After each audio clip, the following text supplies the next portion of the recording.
30-35টা জেলার মানুষ এক অন্যে আসে। আমি কোন জেলার কথা বলবো? সাবেক কুষ্টিয়া বলা হয়, চুয়াডাঙ্গা, মেহেরপুর, কুষ্টিয়া, এই জেলার লোক এই শহীদ দিবস চলাকালে 5 লক্ষ লোক সবসময় থাকে। পাবনা জেলা, নাটোর, কুষ্টিয়া, খুলনা, আপনার বগুড়া, আপনার নওগাঁ, রংপুর, দিনাজপুর একক হারে, এবং ঢাকা, মুন্সিগঞ্জ জেলা, এবং ঢাকার লোক খুব বেশি আছে।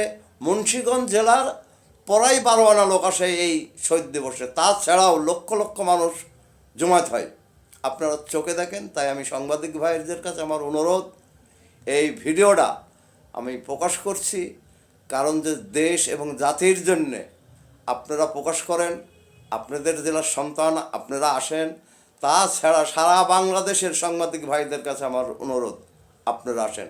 71 সালে যে নির্মমভাবে হত্যা হয়েছে তার কথা সবাই জানেন।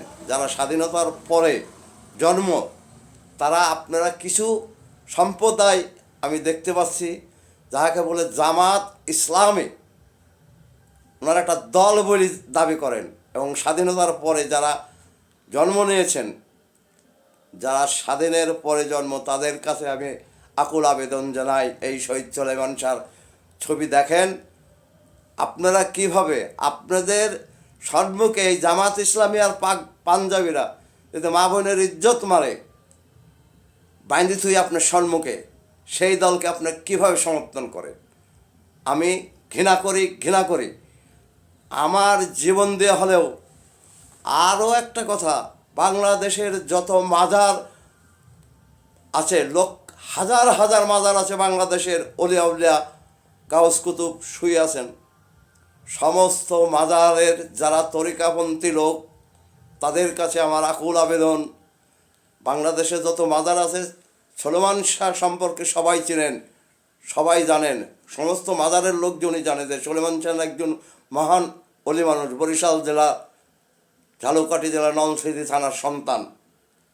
তাই আমি এই যত তরিকাপন্থী লোক ভাই বেরাদার আছে, যত মাজার আছে, সমস্ত মাজার যারা মানেন তাদের প্রতি আমার আকুল আবেদন, আপনারা কোনো দিন এই জামাত ইসলামী যারা মা বোনের ধর্ষণ করে তাদেরকে কোনো দিনই ভোট দেবেন না। আমার আকুল আবেদন, এদের হাতে, এরা ভোটে খুব চেষ্টা তদবির করছে, খবরদার চেষ্টা করবেন না, তাহলে মা বোন আবার ওদের হাতে দেয়া লাগবে। তাই আমি আর আপনাদের কাছে আমার আকুল আবেদন, খবরদার এই জাতিকে ভোট দেবেন না, এই জামাত ইসলামী জাতিকে ভোট দেওয়ার চেষ্টা করবেন না। কেন শহীদ সোলাইমান শাহ রহমতুল্লাহ আলাইহির তার ভক্তদের নির্দেশ দিয়েছিল স্বাধীনতার আগেই যে তোমরা জীবন দিয়ে দেশ স্বাধীন করবা।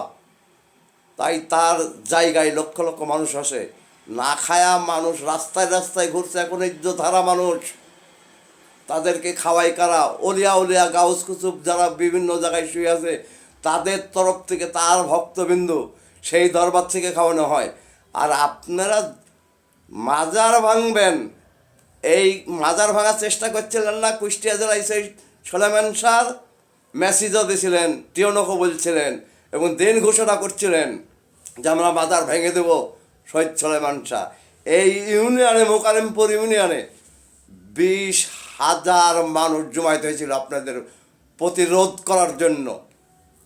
আমি আপনাদের কাছে আকুল আবেদন করছি, সমস্ত মাজার সম্প্রদায় ভাই এবং তরিকত ফেডারেশনের যারা আছেন, যারা তরিকতের লোক আছেন, তারা আপনারা এই জামাত ইসলামী জাতিকে ভোট দেবেন না, ঘৃণা করেন। আরও একটা কথা, যে যারা এই স্বাধীনতার পরে জন্ম, আপনারা জামাত ইসলামের, যারা স্বাধীনতার পরে জামাত ইসলামের পক্ষে লাগছেন, কিছু আমরা দেখতে পাচ্ছি, কিছু কিছু পোলাপান টুপি মাথায় দিই। টুপি মাথায় দিলে কি আল্লাহর নৈকট্য লাভ পাওয়া যায়? কেন দেশ জাতির শত্রুরা।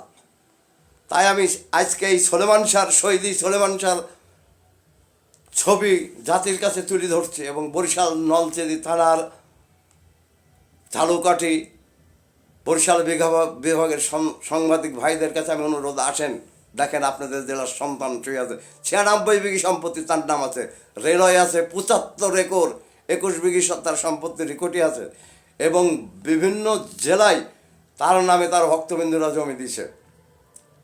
মা বোন যারা না খায় থাকে ইজ্জত হারা, সলেমান শাহ দরবার ওই বাংলাদেশের শাহজালালের দরবার, বাংলাদেশের 120 আউলিয়া